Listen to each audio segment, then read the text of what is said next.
गाँव में मुक्ति धाम नहीं है और मुक्ति धाम के पैसा पास हो गए और आज ले मुक्ति धाम नहीं बनी और आने वाले समय में घलो मुक्ति धाम नहीं बने। कैसे नहीं बनी जी? कहाँ ले बनी मन चुपे चुप अपन जेब ला भरा थे, कोनो बोलबे नहीं करी तो कानीपोर ला मुक्ति धाम बनी। हाँ सही कहा थे। कानीपोर सही कहा थे। कोने 10 घर जात रही 2 महीना पहले गए रहे, आज ले मुक्ति धाम में गिट्टी घलो नहीं गिरे। अरे एक गाँव में थोड़ी होगा, कोई भी काम के पाछू पर रिबे तो काम होते। के गाँव पाछू पर यार हुई काम के तो घर जाना है ना तो जा ये तो सरपंच ले दुनी पूरी तू ही दुहान देबो। अरे चल निपोर जहाँ तक काम बुतम जाने सब पंचायत लही में करूँ तो मैं कहा निपोर लगोठिया चल।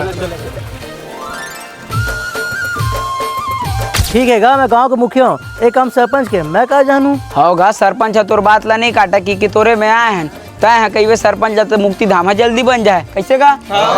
ले तुम्हें आगू फोन लगा था।